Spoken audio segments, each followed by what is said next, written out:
हम लोग 11th के मैथमेटिक्स में जो पढ़ रहे थे वो पढ़ रहे थे सेट्स, समुच्च। 11th के मैथ का पहला चैप्टर था आपका क्या चीज? सेट्स, समुच्च। और इस सेट्स में टॉपिक जो हम लोग पढ़ रहे थे ऑपरेशंस ऑन सेट्स। क्या पढ़ रहे थे? समुच्च, सेट्स। इसमें हम लोग पढ़ रहे थे क्या? ऑपरेशंस ऑन सेट,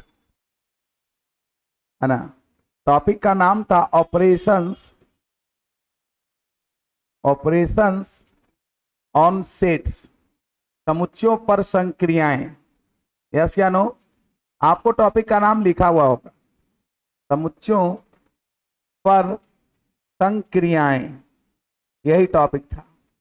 मैंने जैसा कि प्रीवियस क्लास में चर्चा किया था कि सेट्स में 4 प्रकार के ऑपरेशंस होते हैं। यस या नो? सेट्स में कितने प्रकार के? 4 प्रकार के ऑपरेशंस होते हैं। पहला का नाम था यूनियन ऑफ सेट्स, समुच्चयों का सम्मिलन। यस या नो? दूसरा का नाम था इंटरसेक्शन ऑफ सेट्स, समुच्चयों का सर्वनिष्ठ। तीसरा का नाम था डिफरेंस ऑफ सेट्स, समुच्चयों का अंतर। और चौथा था कंप्लीमेंट ऑफ सेट्स, समुच्चयों का पूरक। तो हम लोग उसमें से फर्स्ट ऑपरेशंस देख चुके थे, यूनियन ऑफ सेट्स। या क्या सही है ना? Previous class union of sets पढ़ाए थे ना कि दो सेट के यूनियन को हम किस प्रकार से निकालते हैं। अगर दो सेट का यूनियन निकालते हैं तो कैसा सेट हमको प्राप्त होता है ना। इसके अलावा यूनियन की जितनी भी प्रॉपर्टी थी हम लोग सारा कुछ डिस्कस कर चुके थे। क्लियर है? आज हम लोग सेकेंड ऑपरेशंस पढ़ने वाले हैं जिसका नाम है इंटरसेक्शन ऑफ सेट्स। जिसका नाम क्या है? इंटरसेक्शन। हेडिंग लगाइए, इंटरसेक्शन ऑफ सेट्स। हिंदी में हम लोग इसको लिखेंगे इंटरसेक्शन ऑफ सेट्स। हिंदी में लिखेंगे समुच्चयों का सर्वनिष्ठ, समुच्चयों का सर्वनिष्ठ, समुच्चयों का सर्वनिष्ठ। इंटरसेक्शन ऑफ सेट्स, समुच्चयों का सर्वनिष्ठ। अब देखिए इसका डिफिनेशन क्या होता है। डिफिनेशन को अच्छे से समझने का प्रयास कीजिएगा। समुच्चयों का सर्वनिष्ठ देखिए कहता है डिफिनेशन इसका, if A and B are two sets, if A and B, if A and B are two sets, if A and B are two sets, then the intersection of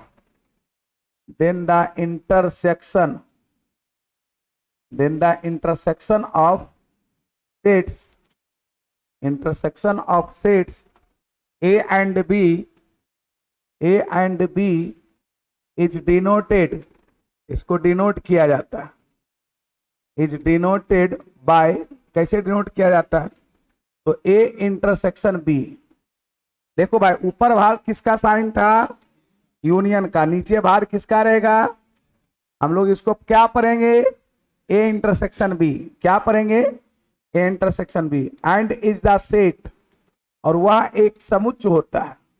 and is the set whose, whose मतलब जिसका, whose elements are the common element, whose elements are the common element, whose elements are the common element of set A and B, set A and B। देखिए हिंदी में इसको अगर लिखना चाहेंगे तो लिखेंगे क्या? यदि ए और बी दो समुच्च हो, यदि ए और बी दो समुच्च हो, यदि ए और बी दो समुच्च हो, तो समुच्च ए और बी के, तो समुच्च ए और बी के सर्वनिष्ठ, समुच्च ए और बी के सर्वनिष्ठ को, ए और बी के सर्वनिष्ठ को ए इंटरसेक्शन बी से निरूपित करते हैं,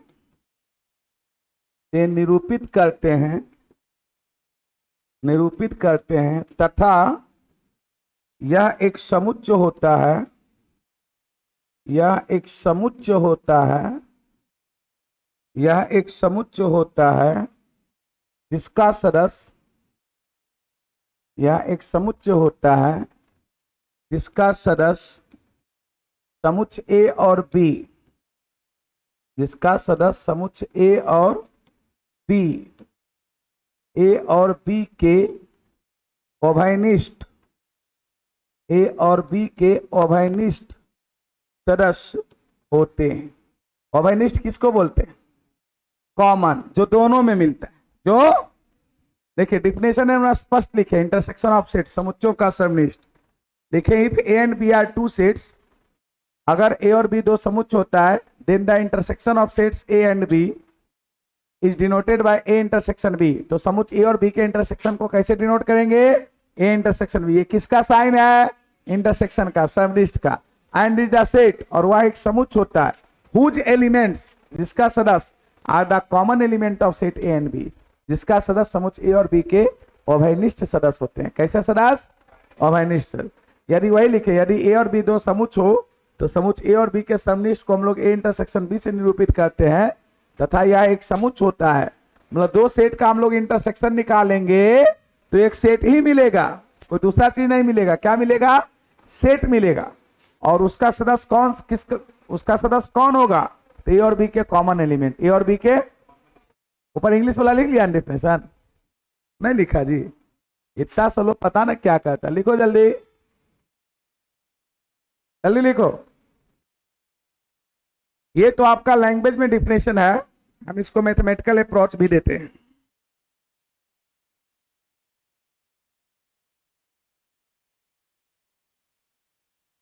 देखिए दैट इज कहने का तात्पर्य क्या है? दैट इज अर्थात ए इंटरसेक्शन बी बराबर, ए इंटरसेक्शन बी बराबर x, such that x element होगा ए का, एंड इंटरसेक्शन मतलब एंड होता है, एक्स एलिमेंट होगा किसका? बी का। ये ही मैथमेटिकल डिफिनेशन है, ए इंटरसेक्शन बी का। एक्स एलिमेंट ए का होगा एंड एक्स एलिमेंट किसका होगा? बी का। क्लियरली, क्लियरली मतलब स्पष्टता, क्लियरली मतलब स्पष्टता। इफ, अगर एक्स एलिमेंट हो गया ए इंटरसेक्शन बी का, ध्यान दीजिएगा, इसका कहने का मतलब है कि एक्स या तो सदस्य होगा ए का एंड एक्स सदस्य होगा किसका? बी का, मतलब ए और बी दोनों को होगा, है ना। एंड अगर इफ, अगर एक्स नहीं एलिमेंट है, एक्स नहीं एलिमेंट है ए इंटरसेक्शन बी का, देखिए इंप्लाई डेट का साइन दे रहे हैं। इंप्लाई डेट मतलब समझते हैं ना, जो स्टेटमेंट दोनों तरफ सही होता है। तो एक्स एलिमेंट ए का हो, एक्स नहीं एलिमेंट ए का होगा, हो सकता ना ए का होगा, और एक्स नहीं एलिमेंट होगा किसका? बी। तो या तो ए का नहीं रहा होगा या तो बी का नहीं रहा होगा, या ए और बी दोनों का नहीं, तभी वो ए इंटरसेक्शन बी में सम्मिलित नहीं है, अन्यथा वो ए इंटरसेक्शन बी में सम्मिलित जरूर होता। क्लियर हो गया? अच्छा, इसका यूनियन थोड़ा ख्याल कीजिए। अगर एक्स एलिमेंट होता था ए यूनियन बी का तो क्या होता था? एक्स एलिमेंट ए का और एक्स एलिमेंट बी का। और एक्स नहीं एलिमेंट जब ए यूनियन बी का होता था तो एक्स एलिमेंट ए का एंड वहां होता था। उल्टा हो रहा था ना, इंटरसेक्शन में यूनियन का उल्टा है कि नहीं है? चलिए अब हम 3 को एग्जाम्पल लेते हैं। यूनियन में भी 3 एग्जाम्पल लिए थे ना। क्यों हम 3 ही एग्जाम्पल लेते हैं? क्योंकि बताए थे कि दो सेट में 3 ही कंडीशन उत्पन्न होता है। कितना कंडीशन? 3 कंडीशन। चलिए पहला हम लोग एग्जाम्पल में लेते हैं।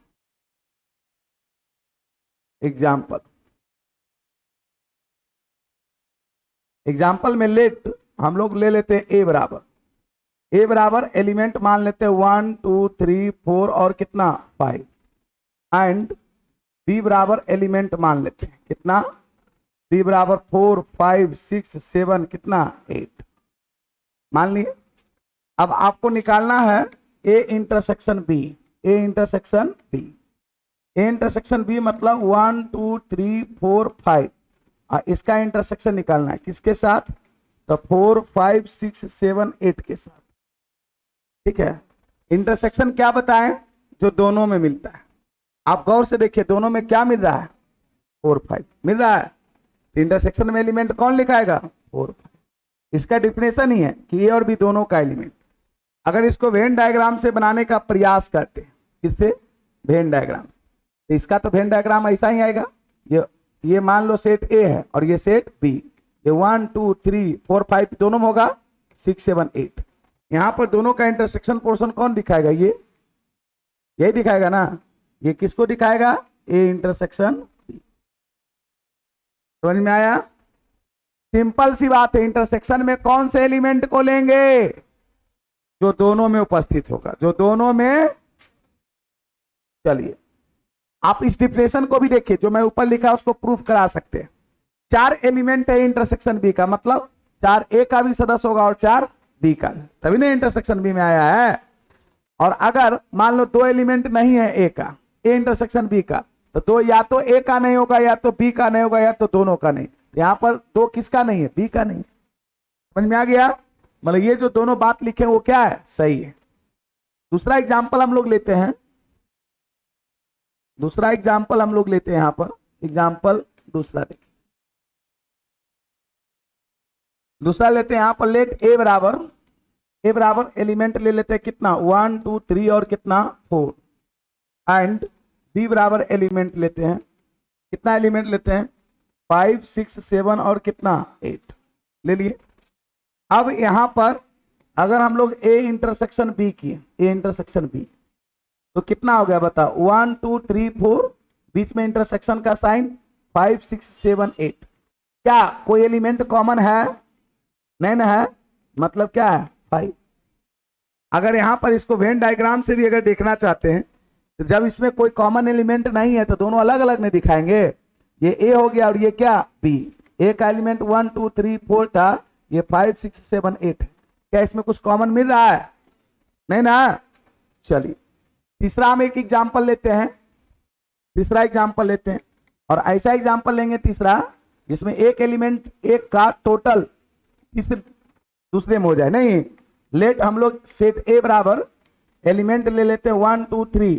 चलिए 4 भी ले लेते हैं, चलिए 3 तक लेते हैं। कहां तक? 3 तक। एंड बी बराबर हम लोग ले लेते हैं कितना? 1 2 3 4 5 6 7 कितना? 8 ले लें। अगर हम लोग यहां पर ए इंटरसेक्शन बी ले लें तो क्या आएगा बताओ? 1 2 3, अब बीच में इंटरसेक्शन कितना? 1 2 3 4 5 6 7 8। सही है। अब आप सोचिए थोड़ा सा, यहां पर 1 2 3 1 2 3 कॉमन है, मतलब यहां पर इंटरसेक्शन क्या आएगा? 1 2 3। क्या 1 2 3 को हम लोग ए के बराबर लिख सकते हैं? बोलो। ये कैसा कंडीशन है? ये कंडीशन है कि एक का टोटल एलिमेंट दूसरे में आ गया, मतलब A is the real subset of B. Real subset पर आए थे जब ए का टोटल सदस्य बी में और बी में कुछ एक्स्ट्रा हो। वैसे कंडीशन में यूनियन में क्या आया था? ए यूनियन बी का मान बी के बराबर, जबकि ए इंटरसेक्शन बी का मान ए के बराबर। अगर आप इसको वेन डायग्राम से देखना चाहते हैं तो सिंपल सी बात, बी के अंदर में कौन होगा? ए। ये बी है तो ये क्या? ए। ये 1 2 3, ये मान लो 4 5 6 7 8 होगा। इसमें इंटरसेक्शन पोर्शन कहेगा कौन दिखाएगा बताओ? ये ए, यही वाला दिखाएगा। ये किसको दिखाएगा? ए इंटरसेक्शन बी को, जो कि किसके बराबर? ए के बराबर। किसके बराबर? तब तो नोट करके एक पॉइंट भी लिखा जा सकता है ना। क्या पॉइंट बताओ? नोट करके यहां पर पॉइंट लिखा जा सकता है क्या? कि if A is the real subset of B, then A real subset B का होगा, देन ए इंटरसेक्शन बी का मान किसके बराबर? ए के बराबर। ए इंटरसेक्शन बी का मान किसके बराबर? चलिए नोट कीजिए। 3 एग्जाम्पल दिए, तीनों को अच्छे से नोट कीजिए।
क्या दो सेट का इंटरसेक्शन निकालने आ गया आप लोगों को? बोलिए, इंटरसेक्शन में कौन से एलिमेंट को लेते हैं? जो दोनों सेट में, दोनों समुच्चय में कॉमन एलिमेंट होते हैं, अभयनिष्ठ सदस्य। कौन सा सदस्य? अभयनिष्ठ सदस्य है। और ऊपर नहीं लिखा? क्या करता है जी, लिखता क्यों नहीं है बताओ? तुम अभी तक ऊपरे नहीं लिखा है, यहां से लिखेगा डेट इज करके। अब तुम्हारे चलते सब रुकल रहेगा, एक्टिव क्लास में रहबे न करेगा।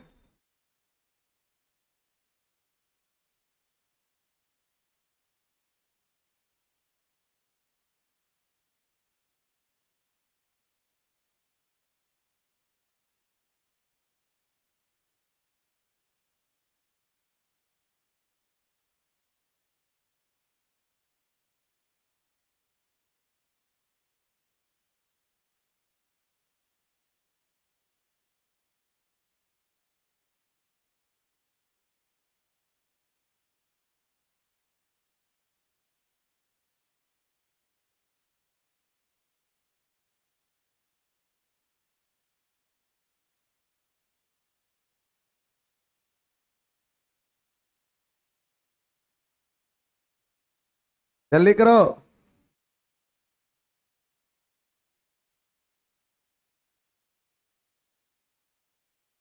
तीनों एग्जाम्पल लिख लिया तुम लोग?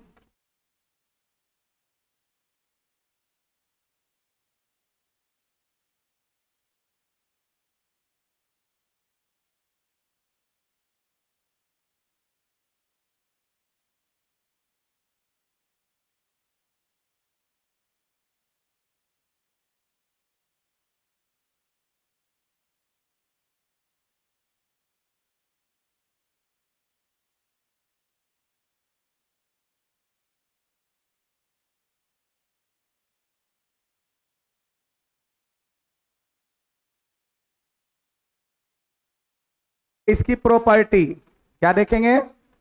यूनियन का प्रॉपर्टी हम लोग देखे थे ना, अब किसकी प्रॉपर्टी देखेंगे? इंटरसेक्शन का। लिखिए,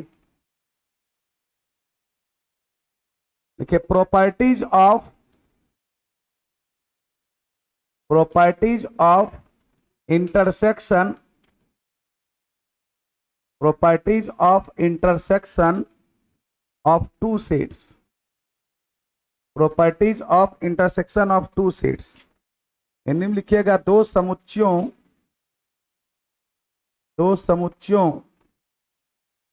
के सर्वनिष्ठ, दो समुच्चयों के सर्वनिष्ठ का गुण, दो समुच्चयों के सर्वनिष्ठ का गुण, प्रॉपर्टीज।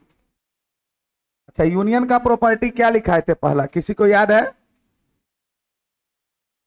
पहला प्रॉपर्टी यूनियन में क्या लिखाए थे? बोले ना, पीछे का कोई चीज पढ़ के ही बच्चा नहीं आता। हम बताए थे कि the union of two sets follow the commutative law, दो समुच्चयों का सम्मिलन क्रम विनिमय नियम का पालन करता है। ठीक उसी प्रकार से दो समुच्चयों का सर्वनिष्ठ भी क्रम विनिमय नियम का पालन करता है। मतलब आप ए इंटरसेक्शन बी निकालिए अथवा बी इंटरसेक्शन ए निकालिए, दोनों बात क्या होगी? सेम होगी। लिखिए, द इंटरसेक्शन ऑफ, लिखिए, the intersection of, the intersection of two sets, the intersection of two sets follow the commutative law, commutative, the intersection of two sets follow the commutative law। मतलब हिंदी में कह सकते हैं कि दो समुच्चयों का सर्वनिष्ठ, दो समुच्चयों का सर्वनिष्ठ, दो समुच्चयों का सर्वनिष्ठ क्रम विनिमय नियम, दो समुच्चयों का सर्वनिष्ठ क्रम विनिमय नियम, क्रम विनिमय नियम का पालन करता है, दो समुच्चयों का सर्वनिष्ठ क्रम विनिमय नियम का पालन करता है। इसका कहने का मतलब हुआ डेट इज, अर्थात इसका कहने का मतलब हुआ for any two sets, for any two sets मतलब कोई भी दो समुच्चय, for any two sets A and B, A and B Hindi में लिखेगा कोई भी दो समुच्चय, कोई भी दो समुच्चय ए और बी के लिए, ए और बी के लिए, कोई भी दो समुच्चय ए और बी के लिए क्या है भाई, तो ए इंटरसेक्शन बी का मान बराबर होगा किसके, बी इंटरसेक्शन ए के, बी इंटरसेक्शन ए के, ए इंटरसेक्शन बी का मान बराबर होगा किसके, बी इंटरसेक्शन ए के। The intersection of two sets follow the commutative law, हो गया पहला। दूसरा, the intersection of three sets, the intersection of three sets, the intersection of three sets, three sets follow, follow मतलब अनुसरण करना, follow the associative law, follow the associative law. Associative law को हिंदी में क्या बोलते हैं, सहचर्य नियम, मतलब तीन समुच्चयों का सम्मिलन, तीन समुच्चयों का सम्मिलन, तीन समुच्चयों का सम्मिलन सहचर्य नियम का, सहचर्य नियम का पालन करता है, सहचर्य नियम का पालन करता है। सहचर्य नियम मतलब क्या हो गया भाई, सहचर्य नियम कहने का मतलब हुआ for any three sets, that is अर्थात जो बात लैंग्वेज में लिखा हुआ उसको मीनिंग में लिखेंगे। अच्छा सम्मिलन लिख दिए, सर्वनिष्ठ होगा, दो तीन समुच्चयों का सर्वनिष्ठ, इंटरसेक्शन की बात हो रही ना जी। चलिए, यानी कहने का मतलब for any three sets, for any three sets, for any three sets A B and C के लिए, मतलब इसको हिंदी में लिखेगा कोई भी तीन समुच्चय, कोई भी तीन समुच्चय, कोई भी तीन समुच्चय ए बी तथा, ए बी तथा सी के लिए, ए बी तथा सी के लिए क्या लागू होगा भाई, सहचर्य नियम तीन गो सेट के लिए लागू होता है। ए इंटरसेक्शन बी निकालिए, इंटरसेक्शन सी कीजिए, बराबर होगा A intersection B intersection C, ये सहचर्य नियम था, एसोसिएटिव लॉ। तो तीन गो सेट का इंटरसेक्शन मान लो ए बी सी का निकालना है, तो पहले ए और बी को इंटरसेक्शन निकाल लो, और फिर जो सेट आएगा उसका सी के साथ इंटरसेक्शन निकालो, वो बराबर आएगा कैसे, पहले बी और सी को इंटरसेक्शन निकाल लो, उसके बाद ए का निकालो ए के साथ, इसी को बोलते हैं सहचर्य नियम।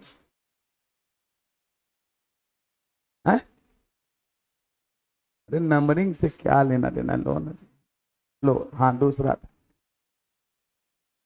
चलिए तीसरा प्रॉपर्टी देखिए, तीसरा प्रॉपर्टी देखो, यूनियन में हम क्या लिखाए थे कि ए सबसेट होता था ए यूनियन बी का, और बी भी सबसेट होता था ए यूनियन बी का। क्यों, ए का प्रत्येक एलिमेंट ए यूनियन बी में होता था और बी का भी प्रत्येक एलिमेंट ए यूनियन। यहां पर ये बताओ क्या ए इंटरसेक्शन बी का प्रत्येक एलिमेंट ए में होगा कि नहीं होगा, होगा। ए इंटरसेक्शन बी का प्रत्येक एलिमेंट बी में होगा कि नहीं होगा, होगा।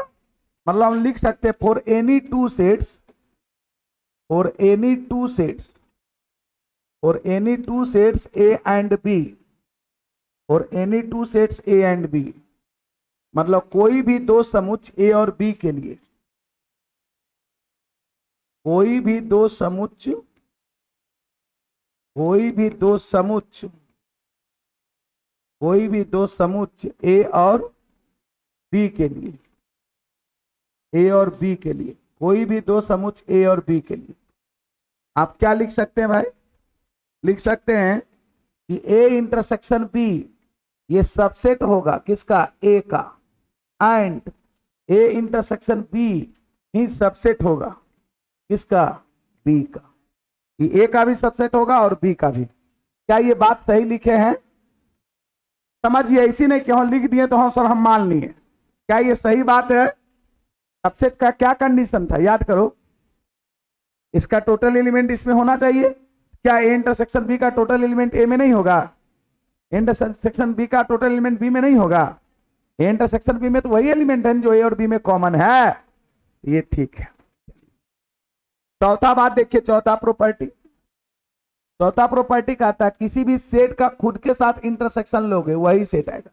यूनियन में भी यही कहानी था, है ना। और पांचवा प्रॉपर्टी कहता है कि ए इंटरसेक्शन अगर फाई रह गया तो फाई आएगा, नल सेट के साथ इंटरसेक्शन नहीं।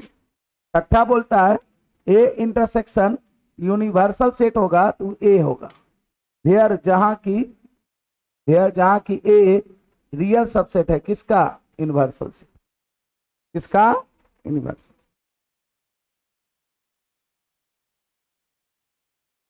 ये कौन सा सेट है? Universal set. कौन सा सेट? हिंदी में क्या बोलते हैं? समष्टीय समुच्चय। कौन सा समुच्चय? समष्टीय समुच्चय।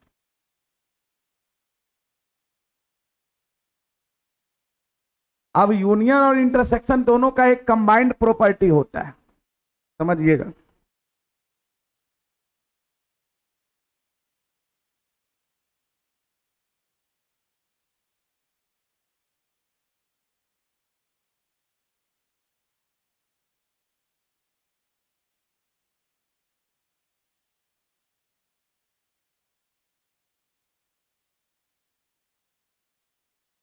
रेगुलर क्लास आइए तभी आप कुछ सीख पाइएगा। मैं बार बार कह रहा हूं, बहुत सारे बच्चे जो झूठ मूठ छुट्टी हो गया घर चल गए उन सबसे काम नहीं चलेगा। आपकी संस्था में तो 2 या 3 दिन बंद रही लगभग, क्या जी? ऑफलाइन क्लास तो चलते रही लगभग। बोला भी गया जो पटना में आ सकता 2 दिन के लिए छुट्टी मिला तो घरे भाग गया। ऐसे थोड़ा होता है। ये प्रॉपर्टी लिख लिया 6 गो, बोलो। चलिए अब थोड़ा सा एक प्रॉपर्टी और है। प्रॉपर्टी क्या? उसको प्रूफ कर लिखा जी। चलिए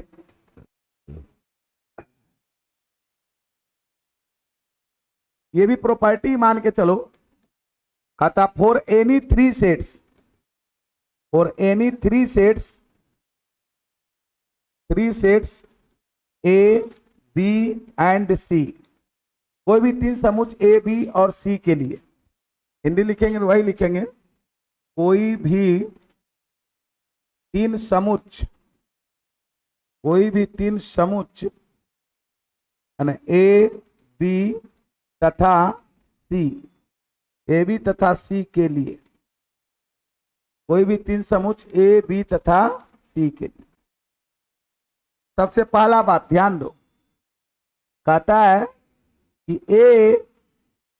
ए यूनियन बी इंटरसेक्शन सी का जो मान हो वो ए यूनियन बी बीच में इंटरसेक्शन ए यूनियन सी के बराबर हो।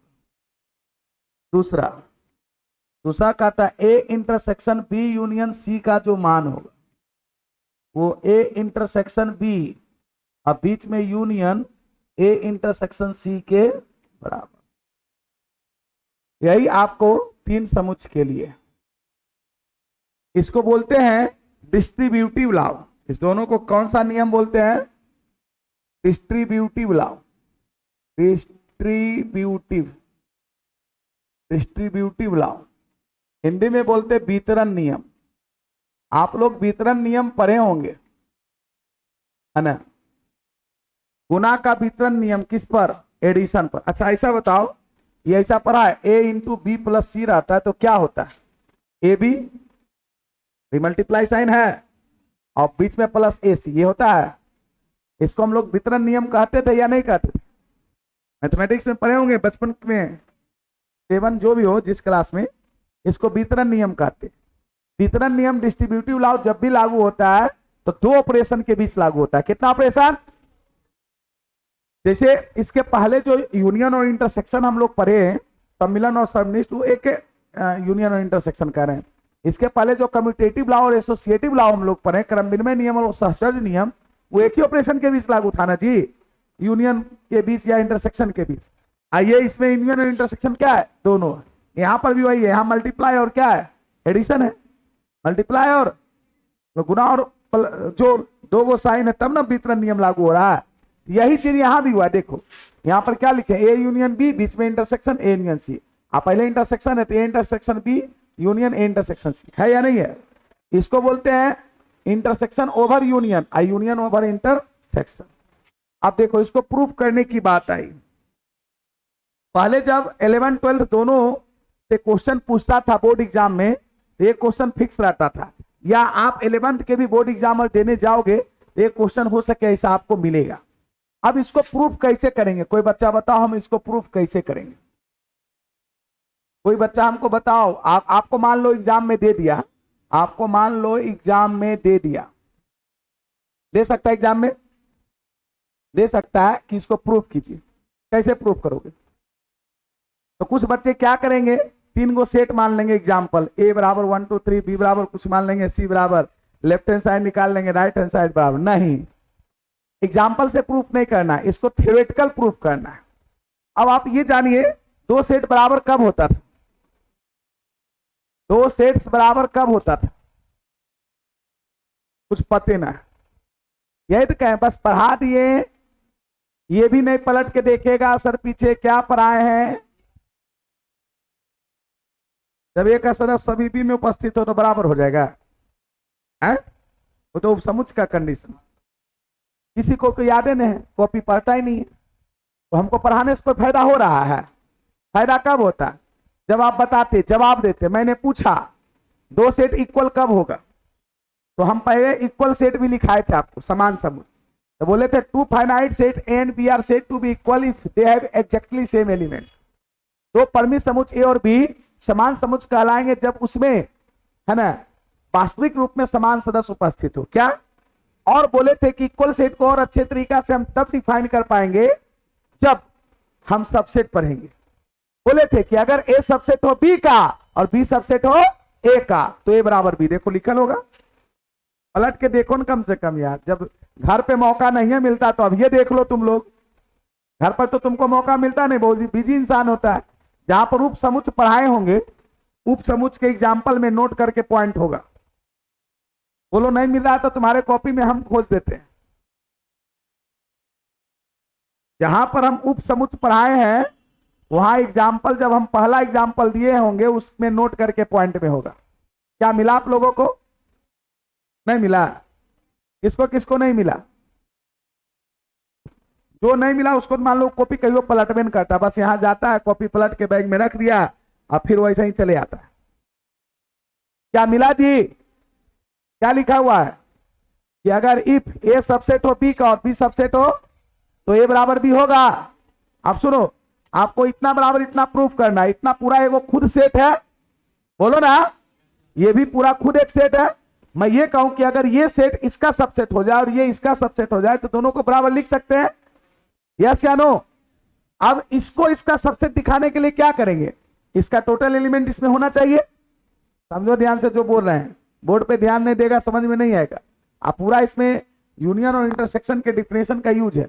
हम करें इसको इसका सबसेट होने के लिए क्या होना चाहिए, इसका प्रत्येक एलिमेंट इसमें, तो हम इसमें एक जनरल एलिमेंट मानते। देखो हम लोग मानते हैं लेट, यहां पर एक्स एलिमेंट है किसका, A union B intersection C का, ऐसा मान सकते? बोलो ना, मैं एक्स कोई एलिमेंट मान लिया A union B intersection C का। एक्स कोई जनरल एलिमेंट है, वो 1 2 3 4 पर जो है हो सकता है। अगर एक्स इसका भी एलिमेंट दिखा दे, यानी इसका प्रत्येक एलिमेंट इसमें है, बोलो, अगर इसका प्रत्येक एलिमेंट इसमें हो गया तो ये इसका सबसेट हो जाएगा। अब आओ देखो कैसे हम लोग करेंगे। एक्स अगर एलिमेंट है A union B intersection C का, मैं डिफिनेशन पढ़ाया था कि अगर x element A union B का है तो एक्स सदस्य या तो ए का होगा और एक्स सदस्य या तो बी का होगा, लेकिन बी के जगह पर बी इंटरसेक्शन सी है। यस या नो? यूनियन का डिफिनेशन यही पढ़ाए थे। अगर x element A union B का तो एक्स एलिमेंट ए का होगा और एक्स एलिमेंट बी का।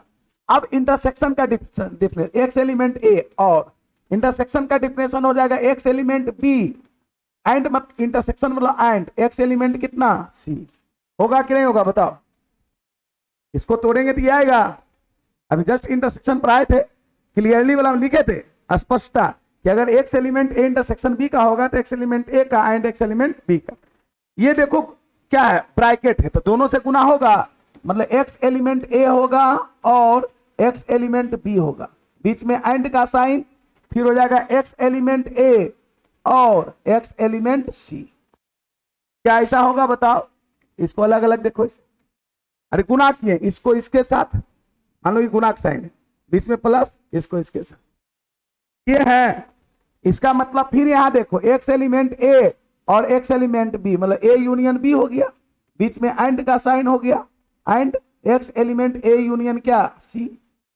अब इसका कहने का मतलब एक्स एलिमेंट हो गया कितना ए यूनियन बी और इंटरसेक्शन ए यूनियन सी का। एक्स को किसमें एलिमेंट मान के चले थे? इसमें, और इसमें प्रूफ कर दिए। इसका मतलब क्या हुआ? इसका मतलब क्या हो गया? इसका मतलब ये हो गया, इसका मतलब ये हो गया कि ये जो है, ये मतलब A union B intersection C जो है वो सबसेट है किसका? तो ए यूनियन बी और intersection A union C. Equation ये हुआ ना। ठीक इसी प्रकार से अब हम लोग एक एलिमेंट मानेंगे इसमें और उसको ला देंगे इसमें, तो ये भी इसका सबसेट हो जाएगा। अब देखो ये थ्योरेटिकल 5 नंबर का क्वेश्चन पूछता है। अगेन, अगेन मतलब क्या हुआ? पुनः। अगेन हम लोग लेट मानते हैं वाई एलिमेंट है किसका? तो ए यूनियन बी, ध्यान देना, और बीच में intersection, intersection A union C का, ऐसा मान सकते हैं बताओ? वाई एलिमेंट माने इसका।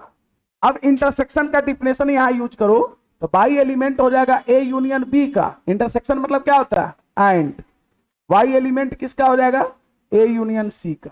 सही है, आगे बढ़ो, इसको यूनियन का डिफिनेशन फिर हम लोग तोड़ेंगे। किसका डिफिनेशन? यूनियन का। वाई एलिमेंट ए का हो जाएगा और वाई एलिमेंट बी का, एंड वाई एलिमेंट किसका? ए का और वाई एलिमेंट सी का। अब ये बताओ क्या ये दोनों में कॉमन दिख रहा है आपको? बोलो, क्या बाहर निकालें?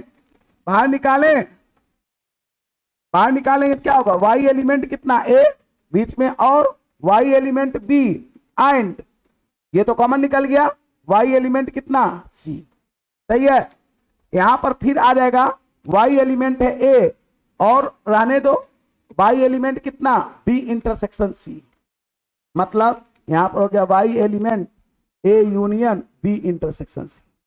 बताओ वाई को एलिमेंट हम किसमें मान के चले थे? किसमें? इसमें ला दिए, इसमें ला दिए ना। इसका कहने का मतलब, इसलिए इसका कहने का मतलब ये जो है कितना, मतलब ए यूनियन बी और इंटरसेक्शन ए यूनियन सी है ना, ये सबसेट हो गया किसका? A union B intersection C. ये इक्वेशन हो गया 2। अब बताओ इस पूरे को एक सेट मानते हैं, अगर ये इसका सबसेट, ये इसका सबसेट और ये इसका सबसेट, ऐसा कब होता है? जब दोनों सेट बराबर होते हैं।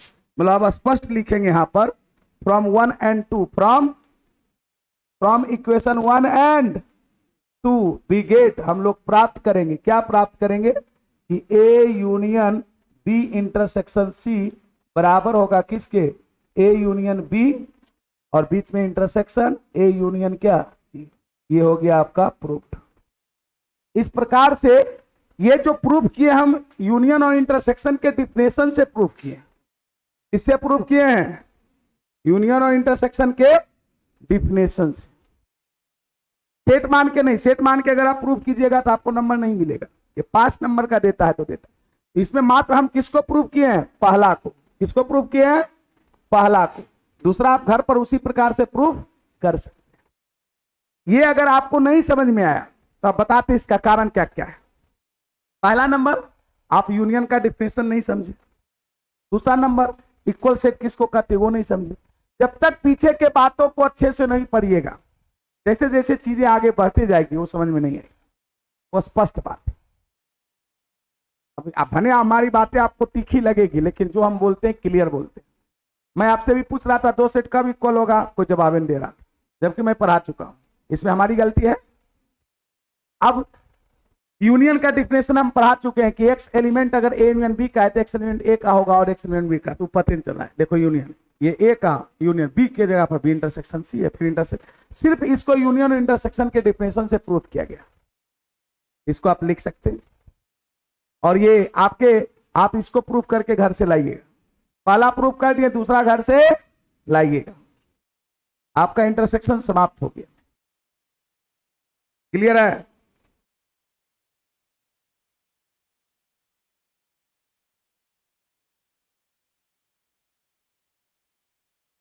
तो दो ऑपरेशंस हम लोग समाप्त हो गया है ना। पहला एक यूनियन ऑफ सेट्स, दूसरा इंटरसेक्शन ऑफ सेट्स।